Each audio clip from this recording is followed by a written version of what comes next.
Hi students, in this class we are going to discuss about arithmetic progression. ಇವತ್ತಿನ ಕ್ಲಾಸ್ನಲ್ಲಿ ನಾವು ಸಮಾಂತರ ಶ್ರೇಣಿಯ ಬಗ್ಗೆ ಅಧ್ಯಯನ ಮಾಡೋಣ. Arithmetic progression. First, let us understand the word progression. ಶ್ರೇಣಿ ಅಂದ್ರೆ ಏನು ಅಂದ್ರೆ ಶ್ರೇಣಿ ಅಂದ್ರೆ ಪದಗಳ ಜೋಡಣೆ ಅಂತ. Progression ಅಂದ್ರೆ arrangement of numbers. How do you define this arithmetic progression? List of numbers in which number is obtained by adding a fixed number to the preceding number. ಸಮಾಂತರ ಶ್ರೇಣಿ ಅಂದ್ರೆ ಮೊದಲನೇ ಪದವನ್ನು ಹೊರತುಪಡಿಸಿ ಒಂದು ಮುಂದಿನ ಸಂಖ್ಯೆಯನ್ನ ಪಡೆಯಲು ನಾವು ಹಿಂದಿನ ಸಂಖ್ಯೆಗೆ ಒಂದು ನಿರ್ದಿಷ್ಟ ಸಂಖ್ಯೆಯನ್ನ ಸೇರಿಸ್ತೀವಿ. ಅದಕ್ಕೆ ನಾವು ಸಮಾಂತರ ಶ್ರೇಣಿ ಅಂತೇಳಿ ಕರಿತೀವಿ. Let us understand by an example. 4 6 8 10 12 ಇದು ಒಂದು ಸಮಾಂತರ ಶ್ರೇಣಿ. ಇಲ್ಲಿ ನೋಡಿ, ಇದು ಮೊದಲನೇ ಪದ, ಇದು ಎರಡನೇ ಪದ, ಇದು ಮೂರನೇ ಪದ.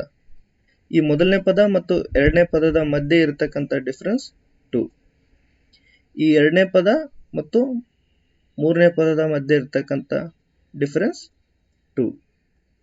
ಇದೇ ರೀತಿ ಕೊಟ್ಟಿರ್ತಕ್ಕಂಥ ಸಮಾಂತರ ಶ್ರೇಣಿಯ ಎಲ್ಲಾ ಪದಗಳ ನಡುವಿನ ವ್ಯತ್ಯಾಸ ಸಮನಾಗಿರಬೇಕು. ಅದಕ್ಕೆ ನಾವು ಸಮಾಂತರ ಶ್ರೇಣಿ ಅಂತೀವಿ. Let us consider a general form of arithmetic progression. A1, A2, A3, A4 up to AN. ಇದು ಸಮಾಂತರ ಶ್ರೇಣಿಯ ಸಾಮಾನ್ಯ ರೂಪ. ಈ A1 ಅನ್ನ ಮೊದಲನೇ ಪದ ಅಂತೇಳಿ ಕನ್ಸಿಡರ್ ಮಾಡ್ತೀವಿ. ಇದು ಎರಡನೇ ಪದ. ಅದೇ ರೀತಿ ಇದು ಎನ್ನನೇ ಪದ. A1 ಅನ್ನೋದು ಫಸ್ಟ್ ಟರ್ಮ್, A2 ಅನ್ನೋದು second term, AN is nth term. ಈ ಸಮಾಂತರ ಶ್ರೇಣಿಯಲ್ಲಿ ಕೊಟ್ಟಿರ್ತಕ್ಕಂಥ ಈ ಸಂಖ್ಯೆಗಳನ್ನ ನಾವು ಪದಗಳು ಅಂತೇಳಿ ಕರಿತೀವಿ. ಇಂಗ್ಲಿಷ್ನಲ್ಲಿ ಟರ್ಮ್ಸ್ ಅಂತ. ಯಾವುದೇ ಒಂದು ಸಮಾಂತರ ಶ್ರೇಣಿ ಕೊಟ್ಟಾಗ ಅದರ ಎನ್ನನೇ ಪದವನ್ನ ಕಂಡುಹಿಡಿಯುವಂತಹ ರೀತಿ ಹೇಗೆ ಅಂದ್ರೆ ಅದಕ್ಕೊಂದು ಫಾರ್ಮುಲಾ ಇದೆ. AN is equal to A plus n minus 1 into D. ಇದು ಎನ್ನನೇ ಪದವನ್ನ ಕಂಡುಹಿಡಿಯುವಂತಹ ಸೂತ್ರ. It's the formula to find nth term of an arithmetic progression. ಇಲ್ಲಿ AN ಅಂದ್ರೆ nth ಟರ್ಮ್, A ಅಂದ್ರೆ ಫಸ್ಟ್ ಟರ್ಮ್,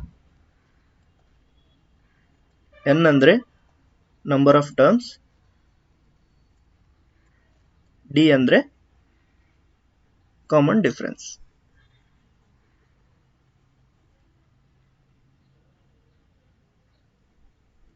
AN ಅಂದ್ರೆ ಎನ್ನನೇ ಪದ, n ಅಂದ್ರೆ ಪದಗಳ ಸಂಖ್ಯೆ, A ಅಂದ್ರೆ ಮೊದಲನೇ ಸಂಖ್ಯೆ, D ಅಂದ್ರೆ ಸಾಮಾನ್ಯ ವ್ಯತ್ಯಾಸ. ಹಿಯರ್ ಕಾಮನ್ ಡಿಫರೆನ್ಸ್ ಅನ್ನು ನಾವು ಹೇಗೆ ಕಂಡುಹಿಡಿತೀವಿ ಅಂದ್ರೆ ಎರಡನೇ ಪದದಿಂದ ಅದರ ಹಿಂದಿನ ಪದವನ್ನ ಸಬ್ಸ್ಟ್ರಾಕ್ಟ್ ಮಾಡುವ ಮೂಲಕ ಪಡಿತೀವಿ. ಮೂರನೇ ಪದದಿಂದ ಎರಡನೇ ಪದವನ್ನ ಸಬ್ಸ್ಟ್ರಾಕ್ಟ್ ಮಾಡುವ ಮೂಲಕ. ಅಂದ್ರೆ A2 minus A1 equal to D. ಇದು ಸಾಮಾನ್ಯ ವ್ಯತ್ಯಾಸ, ಕಾಮನ್ ಡಿಫರೆನ್ಸ್. ಅದೇ ರೀತಿ A3 minus A2 equal to D. ಇದು ಸಾಮಾನ್ಯ ವ್ಯತ್ಯಾಸ. ಸಮಾಂತರ ಶ್ರೇಣಿಯಲ್ಲಿ ಯಾವುದೇ ಪದಗಳ ನಡುವಿನ ವ್ಯತ್ಯಾಸ ಕೂಡ ಸಮನಾಗಿ ಇರ್ತದೆ. ಈ ಸಮಾಂತರ ಶ್ರೇಣಿಯಲ್ಲಿ ಎರಡು ವಿಧಗಳು ಬರ್ತವೆ. ಒಂದು ಪರಿಮಿತ, ಇನ್ನೊಂದು ಅಪರಿಮಿತ. ಪರಿಮಿತ ಸಮಾಂತರ ಶ್ರೇಣಿ, ಅಪರಿಮಿತ ಸಮಾಂತರ ಶ್ರೇಣಿ. Let us understand it by an example. 2, 4, 6, 8, 10 up to 94. ಈ ಸಮಾಂತರ ಶ್ರೇಣಿಯಲ್ಲಿ ಕೊನೆಯ ಪದವನ್ನ ನಮಗೆ ಕೊಟ್ಟಿದ್ದಾರೆ, ಆದ್ದರಿಂದ ಇದರಲ್ಲಿರ್ತಕ್ಕಂಥ ಸಂಖ್ಯೆಗಳು ನಿರ್ದಿಷ್ಟವಾಗಿವೆ. ಅದಕ್ಕೆ ನಾವು ಪರಿಮಿತ ಸಮಾಂತರ ಶ್ರೇಣಿ ಅಂತೀವಿ. ಅಪರಿಮಿತ ಸಮಾಂತರ ಶ್ರೇಣಿ ಅಂದ್ರೆ 2, 4, 6, 8 ಅಂಡ್ ಸೋ ಆನ್. ಇದರಲ್ಲಿ ನಮಗೆ ಕೊನೆಯ ಪದ ಗೊತ್ತಿಲ್ಲ, ಇದು ಅನಿರ್ದಿಷ್ಟವಾಗಿದೆ. ಅದಕ್ಕೆ ನಾವು ಅಪರಿಮಿತ ಸಮಾಂತರ ಶ್ರೇಣಿ ಅಂತೀವಿ. ಇಂಗ್ಲಿಷ್ನಲ್ಲಿ ಫೈನೈಟ್ ಅರ್ಥಮೆಟಿಕ್ ಪ್ರೋಗ್ರೆಷನ್, ಅಪರಿಮಿತ ಸಮಾಂತರ ಶ್ರೇಣಿಗೆ ಇನ್ಫೈನೈಟ್ ಅರ್ಥಮೆಟಿಕ್ ಪ್ರೋಗ್ರೆಷನ್. ಈ ಫೈನೈಟ್ ಅರ್ಥಮೆಟಿಕ್ ಪ್ರೋಗ್ರೆಷನ್ ನಲ್ಲಿ ಲಾಸ್ಟ್ ಟರ್ಮ್ ನಿರ್ದಿಷ್ಟವಾಗಿ ಇರುತ್ತೆ, ಇಲ್ಲಿ ಲಾಸ್ಟ್ ಟರ್ಮ್ ಇರೋದಿಲ್ಲ ಇನ್ಫೈನೈಟ್ ನಲ್ಲಿ. ಅರ್ಥಮೆಟಿಕ್ ಪ್ರೋಗ್ರೆಷನ್ ನಲ್ಲಿ nth term of N AP ಕಂಡುಹಿಡಿಯುವಂತ ಸೂತ್ರ ಈಗ ತಾನೇ ನೋಡಿದ್ವಿ. n is equal to a plus n minus 1 into d. ಈ ಫಾರ್ಮುಲಾ ಮೇಲೆ ಯಾವ ರೀತಿ ಕ್ವಶನ್ಸ್ ನ ಕೇಳಬಹುದು ಅಂದ್ರೆ, ಎನ್ನನೇ ಪದವನ್ನ ಸಮಾಂತರ ಶ್ರೇಣಿ ಎನ್ನನೇ ಪದವನ್ನ ಕಂಡುಹಿಡಿಯುವಂತಹ ಸೂತ್ರ ಇದು. ಇದ್ರ ಮೇಲೆ ಯಾವ ರೀತಿ ಕ್ವಶನ್ಸ್ ಕೇಳೋದಂತ ಒಂದೆರಡು ಎಕ್ಸಾಂಪಲ್ ಮೂಲಕ ತಿಳ್ಕೊಳ್ಳೋಣ. ಇಲ್ಲಿ ನೋಡಿ, find the nth term of an arithmetic progression 2, 7, 12 and so on.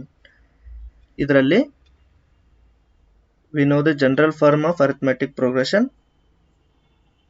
ಸಮಾಂತರ ಶ್ರೇಣಿಯ ಸಾಮಾನ್ಯ ರೂಪ ನಮಗೆ ಗೊತ್ತು, a1, a2, a3, a4 and so on to an.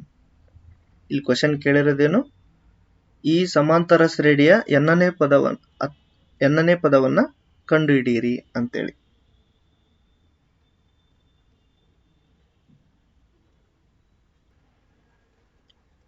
an is equal to a plus n minus 1 into d.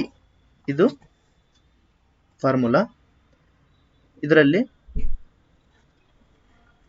ಮೊದಲನೇ ಪದ a equal to 2. Difference, common difference ಅಂದ್ರೆ a2 minus a1, 7 minus 2 is equal to 5. ಹಾಗಾಗಿ d common difference, ಸಾಮಾನ್ಯ ವ್ಯತ್ಯಾಸ 5.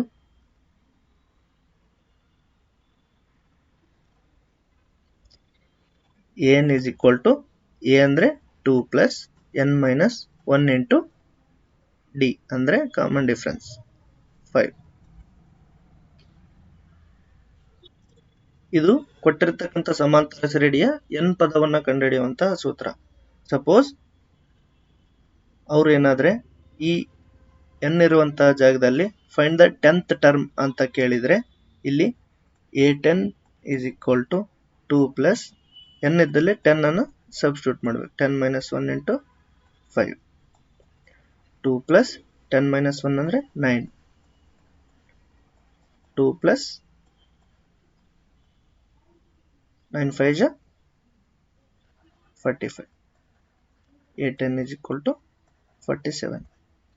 ಇದೇ ರೀತಿ ಅವರು 10th term, 9th term, 8th term ಯಾವುದಾದ್ರೂ ಕೇಳಬಹುದು. ಅದಕ್ಕೆ ನಾವು an equal to a plus n minus 1 into d ಈ ಸೂತ್ರವನ್ನು ಬಳಸಬೇಕು. ಕಾಮನ್ ಡಿಫರೆನ್ಸ್ ಅಲ್ಲಿ ಕೊಟ್ಟಿರತಕ್ಕಂಥ ಪದಗಳ ನಡುವಿನ ವ್ಯತ್ಯಾಸ ಆಗಿರುತ್ತೆ. n ಅಂದ್ರೆ ಪದಗಳ ಸಂಖ್ಯೆ, ಅವರು ಎಷ್ಟು ಪದಗಳನ್ನ ಕಂಡುಹಿಡಿ ಅಂತ ಹೇಳಿರ್ತಾರೆ, ಅದು a ಅಂದ್ರೆ ಮೊದಲನೇ ಪದ. ಸಬ್ಸ್ಟಿಟ್ಯೂಟ್ ಮಾಡಿದ್ರೆ ನಮಗೆ n ನೇ ಪದ ದೊರೆಯುತ್ತದೆ. ಇಲ್ಲಿ ನೋಡಿ, ಅವರು ಒಂದು ಸಮಾಂತರ ಶ್ರೇಣಿ ಕೊಟ್ಟಿದ್ದಾರೆ. Which term of AP is minus 81. ಈ ಸಮಾಂತರ ಶ್ರೇಣಿಯ ಎಷ್ಟನೇ ಪದ -81 ಆಗಿರುತ್ತದೆ ಅಂತ. ಅಂದ್ರೆ ಇಲ್ಲಿ ಅವ್ರು ಕೊಟ್ಟಿರ್ತಕ್ಕಂಥ ಸಮಾಂತರ ಶ್ರೇಣಿಯ ಸಾಮಾನ್ಯ ರೂಪ ಏನು, a1, a2, a3 and so on up to an. ಇಲ್ಲಿ ಅವ್ರು ಕೊಟ್ಟಿರ್ತಕ್ಕಂತಹ -81 ಅನ್ನೋದು an ಕೊನೆಯ ಸಂಖ್ಯೆ. ಈ ಸಂಖ್ಯೆ ಎಷ್ಟನೇ ಪದ ಅಂದ್ರೆ ನಾವು ಕಂಡುಹಿಡಬೇಕಾಗಿರೋದು ಇಲ್ಲಿ ವ್ಯಾಲ್ಯೂ ಆಫ್ n ಅಂತ. a1 ಅಂದ್ರೆ 21, a2 ಅಂದ್ರೆ 18, a3 ಅಂದ್ರೆ 15. ಇದು ಮೊದಲನೇ ಪದ ಆಗಿರುತ್ತೆ. ಇದು value of A plus N minus 1 into D is equal to A N. ಇದು ನಮ್ಗೆ ಗೊತ್ತಿರತಕ್ಕಂಥ ಫಾರ್ಮುಲಾ. ಕಾಮನ್ ಡಿಫರೆನ್ಸ್ ಡಿ ಅಂದರೆ ಸಾಮಾನ್ಯ ವ್ಯತ್ಯಾಸ, A2 minus A1, 18 minus 21, that is D is equal to minus 3. Let's substitute all the values in formula. an ಅಂದರೆ minus 81 is equal to a ಅಂದರೆ ಮೊದಲನೇ ಪದ 21 first term, n minus 1 into minus 3, minus 81 minus 21 is equal to n minus 1 into minus 3. This 21 we take it on LHS side, that is minus 81 minus 21 ಎರಡನ್ನ add ಮಾಡ್ರಿ. 102 is equal to n minus 1 into minus 3. Minus 102 divided by minus 3 is equal to n minus 1. 3 1 ja, 3 3 ja, 3 4 ja. n minus 1 is equal to minus 34, n equal to 35. ಇದೇನಂದ್ರೆ ಸಮಾಂತರ ಶ್ರೇಣಿಯ ಈ minus 81 ಅಂತೇನಿದೆ, ಈ arithmetic progression minus 81 ಅನ್ನೋದು 35ನೇ ಪದ. Which term ಅಂತ ಕೇಳಿದರೆ 35th term of N AP is minus 81. ಸಮಾಂತರ ಶ್ರೇಣಿಯ ಎನ್ನನೇ ಪದವನ್ನು ಕಂಡುಹಿಡಿಯುವಂತಹ ಸೂತ್ರ ಮತ್ತು ಅದರ ಮೇಲಿನ ಎಕ್ಸಾಂಪಲ್ಸ್ ನೋಡಿದ್ವಿ. ಇವಾಗ ಸಮಾಂತರ ಶ್ರೇಣಿಯ n ಪದಗಳ ಮೊತ್ತ. We have learned to find the nth term of an AP. Here we have to find the sum of n terms of an arithmetic progression. That is, ಅದಕ್ಕೊಂದು ಫಾರ್ಮುಲಾ ಇದೆ. Sn is equal to n by 2 into 2a plus n minus 1 into d.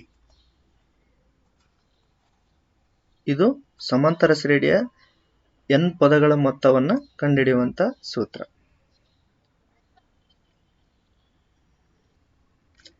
ಅದೇ ರೀತಿ ಸಮಾಂತರ ಶ್ರೇಣಿಯಲ್ಲಿ ನಮಗೆ ಕೊನೆಯ ಪದವನ್ನು ಅವರು ಏನಾದರೂ ಕೊಟ್ಟಿದ್ರೆ, if they have mentioned last term, we have to use another formula. ಅದು ಹೇಗೆ ಬರುತ್ತಂದ್ರೆ Sn is equal to n by 2. ಈ 2n ಸ್ಪ್ಲಿಟ್ ಆಗಿ ಬರೀರಿ. a plus n minus 1 into d. a plus n minus 1 into d ಇದು nth term of an AP. That is n by 2 a plus an. an ಅಂದ್ರೆ ಕೊಟ್ಟಿರುವಂತಹ ಸಮಾಂತರ ಶ್ರೇಣಿಯ arithmetic progression ಅಲ್ಲಿ ಕೊಟ್ಟಿರ್ತಕ್ಕಂಥ ಕೊನೆಯ ಪದ, last term, that's denoted by L. ಹಾಗಾಗಿ Sn is equal to n by 2 a plus L. ಇದು ಸಮಾಂತರ ಶ್ರೇಣಿಯಲ್ಲಿ ಕೊನೆಯ ಪದವನ್ನು ಕೊಟ್ಟಾಗ ಸಮಾಂತರ ಶ್ರೇಣಿಗಳ ಮೊತ್ತವನ್ನು ಕಂಡುಹಿಡಿಯುವಂತ ಸೂತ್ರ. ಇದು ಸಮಾಂತರ ಶ್ರೇಣಿಯ n ಪದಗಳ ಮೊತ್ತವನ್ನು ಕಂಡುಹಿಡಿಯುವಂತಹ ಸಾಮಾನ್ಯ ಸೂತ್ರ. ಇದರಲ್ಲಿ ಕೊನೆಯ ಪದವನ್ನು ಏನಾದರೂ ಕೊಟ್ಟಿದ್ರೆ ಈ ಫಾರ್ಮುಲಾ ಯೂಸ್ ಮಾಡಿ. ಅದೇ ರೀತಿ ಈ ಸಮಾಂತರ ಶ್ರೇಣಿಯಲ್ಲಿ ಪದಗಳ ಮೊತ್ತವನ್ನು ಕೊಟ್ಟಿದ್ದು ಮತ್ತು ಆ ಎನ್ನನೇ ಪದವನ್ನು ಕಂಡುಹಿಡಿಯುವಂತ ಕೇಳಿದಾಗ an is equal to Sn minus Sn minus 1 ಈ ಸೂತ್ರವನ್ನು ಬಳಸ್ತೀವಿ. ಇದನ್ನ ಹೇಗೆ ಅಂಡರ್ಸ್ಟ್ಯಾಂಡ್ ಮಾಡ್ಕೋಬೇಕಂದ್ರೆ, ಸಪೋಸ್ ಎಕ್ಸಾಂಪಲ್, ಈ ಮೊದಲ ಸಮಾಂತರ ಶ್ರೇಣಿಯ 15 ಪದಗಳ ಮೊತ್ತ ಕೊಟ್ಟಿದ್ರು ಅಂದ್ರೆ ಎ ಅಂತ ಕೊಟ್ಟಿದ್ರೆ, ನಂತರ 14 ಪದಗಳ ಮೊತ್ತ ಅಂತ ಕೊಟ್ಟಿದ್ರೆ ಅದು ಬಿ ಅಂತ ಆಗಿದ್ರೆ, ನಾವು ಇಲ್ಲಿ 15ನೇ ಪದವನ್ನ ಕಂಡುಹಿಡಿಬೇಕಾಗಿರುತ್ತೆ. ಅದಾಗಿ A15 ಕಂಡುಹಿಡಿಬೇಕಾದ್ರೆ S15 ಮೈನಸ್ S14 ಹೀಗೆ ಆ 15ನೇ ಪದವನ್ನ ಈ ಫಾರ್ಮುಲಾ ಯೂಸ್ ಮಾಡಿ ಕಂಡುಹಿಡಿತೀವಿ. ಮುಂದೆ ಎಕ್ಸಾಂಪಲ್ನಲ್ಲಿ ಎಕ್ಸ್ಪ್ಲೇನ್ ಮಾಡಬೇಕಾದ್ರೆ ಈ ಫಾರ್ಮುಲಾ ಯೂಸ್ ಆಗುತ್ತೆ, ಅಲ್ಲಿ ಡೀಟೇಲ್ ಆಗಿ ಎಕ್ಸ್ಪ್ಲೇನ್ ಮಾಡಿದ್ದೀನಿ. Let us remember these two formulas. nth term of an AP, an is equal to a plus n minus 1 into d. This is sum of n numbers of an arithmetic progression. Sn equal to n by 2, 2a plus n minus 1 into d. ಇದು ಸಮಾಂತರ ಶ್ರೇಣಿಯ nನೇ ಪದವನ್ನು ಕಂಡುಹಿಡಿಯುವಂತಹ ಸೂತ್ರ. ಇದು ಸಮಾಂತರ ಶ್ರೇಣಿಯ n ಪದಗಳ ಮೊತ್ತವನ್ನು ಕಂಡುಹಿಡಿಯುವಂತಹ ಸೂತ್ರ. ಇದ್ರ ಮೇಲೆ ಯಾವ ರೀತಿ ಎಕ್ಸಾಂಪಲ್ಸ್ ಕೇಳಬಹುದು ಅಂತೇಳಿ ಡಿಸ್ಕಷನ್ ಮಾಡೋಣ. ಇಲ್ಲಿ ನೋಡಿ, sum of first 20 even natural numbers ಅಂದ್ರೆ ಮೊದಲ 20 ಸಮ ಸ್ವಾಭಾವಿಕ ಸಂಖ್ಯೆಗಳ ಮೊತ್ತವನ್ನು ಕಂಡುಹಿಡಿಬೇಕು. ಅಂದ್ರೆ ನಮಗೆ ಸಮ ಸಂಖ್ಯೆಗಳು ಯಾವ ಅಂತ ಗೊತ್ತು, 2, 4, 6 ಈವನ್ ನಂಬರ್ಸ್. ಇದೇ ರೀತಿ 20 ಅಂದ್ರೆ 20 ಈವನ್ ನ್ಯಾಚುರಲ್ ನಂಬರ್ಸ್ ನ ಒಟ್ಟು ಮೊತ್ತ ಎಷ್ಟಾಗುತ್ತೆ ಅಂತೇಳಿ ಕಂಡುಹಿಡಿಬೇಕು.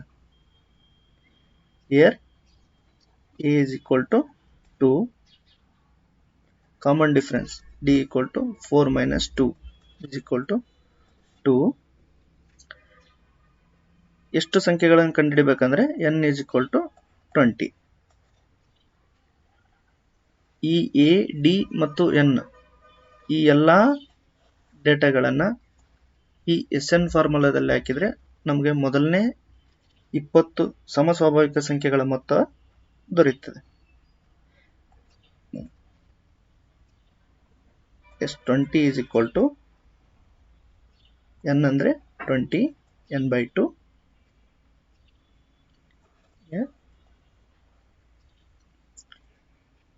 2 into 2 ಮೊದಲನೇ ಪದ ಫಸ್ಟ್, n ಅಂದ್ರೆ 20 minus 1 into common difference is 2. That is 10, 4 plus 20 minus 1, 19, 19 2 is 38.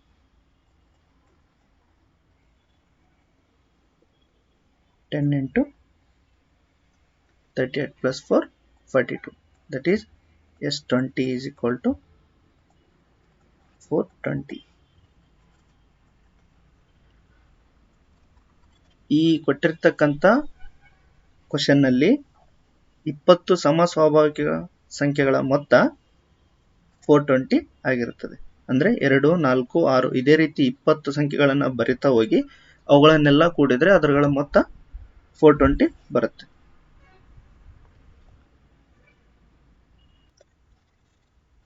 ಈ ಪ್ರಾಬ್ಲಮ್ನ 5 ರಿಂದ 10 ಸೆಕೆಂಡ್ ನಲ್ಲಿ ಸಾಲ್ವ್ ಮಾಡೋದಕ್ಕೆ ಯಾವುದಾದ್ರೂ ಟ್ರಿಕ್ ಇದೆಯಾ ಅಂದ್ರೆ ಇದೆ. ನಾವೊಂದು ಫಾರ್ಮುಲಾ ನೆನ್ಪಿಟ್ಕೋಬೇಕು. To find the sum of even natural numbers ಅಂದಾಗ n ಇಂಟು n ಪ್ಲಸ್ 1 ಈ ಫಾರ್ಮುಲಾನ ನೆನ್ಪಿಟ್ಕೊಂಡ್ರೆ n ಅಂದ್ರೆ ಅವ್ರು ಕೊಟ್ಟಿರ್ತಕ್ಕಂಥ ಕ್ವಶನ್ ನಲ್ಲಿ ಕೇಳಿರ್ತಕ್ಕಂಥ ಸಂಖ್ಯೆ ಪದಗಳ ಸಂಖ್ಯೆ 20 into 20 plus 1, 20 into 21, 420. Multiple choice questions ಕೇಳಿದಾಗ ಈ ರೀತಿ ಬೇಗನೆ ಸಾಲ್ವ್ ಮಾಡಬೇಕು. ಇಲ್ಲಿ ಕೆಲವೊಂದು ಫಾರ್ಮುಲಾಸ್ ಇದಾವೆ, ಅವನು ಕೇಳಿದ್ರೆ ಡೈರೆಕ್ಟ್ ಫಾರ್ಮುಲಾ ಕೂಡ ಕೇಳಬಹುದು, ಅದ್ರ ಮೇಲೆ ಯಾವುದೇ MCQs ಕೂಡ ಕೇಳಬಹುದು. Sum of first natural numbers, ಮೊದಲ ಸ್ವಾಭಾವಿಕ ಸಂಖ್ಯೆಗಳ ಮೊತ್ತವನ್ನು ಕೇಳಿದಾಗ n into n plus 1 divided by 2 ಈ ಫಾರ್ಮುಲಾನ ಯೂಸ್ ಮಾಡಬೇಕು. ಅದೇ ರೀತಿ ಮೊದಲ ಈವನ್ ಕೇಳಿದ್ರೆ ಅಂದ್ರೆ ಸಮ ಸಂಖ್ಯೆಗಳನ್ನು ಕೇಳಿದ್ರೆ ಸಮ ಸಂಖ್ಯೆಗಳ ಮೊತ್ತ ಮೊದಲ ಸಮ ಸಂಖ್ಯೆಗಳ ಮೊತ್ತವನ್ನು ಕೇಳಿದ್ರೆ ಈಗ ಮುಂಚೆ ಸಾಲ್ವ್ ಮಾಡಿದ್ವಲ್ಲ ಅದೇ ರೀತಿ n ಇಂಟು n ಪ್ಲಸ್ 1. ಅದೇ ರೀತಿ ಬೆಸ ಸಂಖ್ಯೆಗಳು ಅಂದ್ರೆ to find the first odd natural numbers ಕೇಳಿದ್ರೆ n ಸ್ಕ್ವೇರ್. ಇದು ಫಸ್ಟ್ ನ್ಯಾಚುರಲ್ ನಂಬರ್ಸ್ ಕಂಡುಹಿಡಿಯುವಂತ ಸೂತ್ರ. ಇದು to find the sum of first even natural numbers. ಇದು to find the first odd natural numbers. To find the sum of odd natural numbers. ಈ ಮೂರು formula direct ಆಗಿ ಕೇಳ್ಬೋದು ಅಥವಾ ಇದ್ರ ಮೇಲೆ ಪ್ರಾಬ್ಲಮ್ಸ್ ಕೂಡ ಕೇಳ್ಬೋದು. ನೆನಪಿನಲ್ಲಿ ಇಟ್ಕೊಳ್ಳಿ. ಆತ್ಮೀಯ ವಿದ್ಯಾರ್ಥಿಗಳೇ, ಈ ಸಮಾಂತರ ಶ್ರೇಣಿಯಲ್ಲಿ ಇಲ್ಲಿವರೆಗೂ ಕಲ್ತಿರ್ತಕ್ಕಂಥ ಥಿಯರಿ ಪಾರ್ಟ್, ಈ ಚಾಪ್ಟರ್ನಿಂದ ನಿಮಗೆ ಕರ್ನಾಟಕ ಪ್ರೌಢ ಶಿಕ್ಷಣ ಮಂಡಳಿ ಅಪ್ಲೋಡ್ ಮಾಡಿರ್ತಕ್ಕಂಥ ಮಾಡೆಲ್ ಕ್ವಶನ್ ಪೇಪರ್ಸ್ ಅದರ ವೇಟೇಜ್ನ ಆಧಾರದ ಮೇಲೆ 4ರಿಂದ 5 ಕ್ವಶನ್ಸ್ ಬರುವಂಥ ಸಾಧ್ಯತೆ ಇರುತ್ತೆ. ಇದರ ಮುಂದಿನ ವಿಡಿಯೋದಲ್ಲಿ ಮಾಡೆಲ್ ಕ್ವಶನ್ ಪೇಪರ್ಸ್ನಲ್ಲಿ ಕೇಳಿರ್ತಕ್ಕಂಥ ಎಲ್ಲ ಪ್ರಶ್ನೆಗಳನ್ನು ಸಾಲ್ವ್ ಮಾಡಿದ್ದೀನಿ ಈ ಅರಿಥಮೆಟಿಕ್ ಪ್ರೋಗ್ರೆಷನ್ಗೆ ಸಂಬಂಧಿಸಿದಂತೆ, ಮತ್ತು ಕೆಲ ಅನುಭವ ಹೊಂದಿರುವಂತಹ ಮ್ಯಾಥಮೆಟಿಕ್ಸ್ ಟೀಚರ್ ಇಂದ we have predicted some questions to be asked. ಅಂದ್ರೆ ಇಂಪಾರ್ಟೆಂಟ್ ಕ್ವಶನ್ಸ್ ಯಾವ ಕೇಳ್ಬೋದು ಅಂತೇಳಿ ಆ ಕ್ವಶನ್ಸ್ ನ ಸಾಲ್ವ್ ಮಾಡಿ ಮುಂದಿನ ವಿಡಿಯೋದಲ್ಲಿ ಹಾಕಿದ್ದೀನಿ. Please be subscribed and to be notified for the next video. Thank you.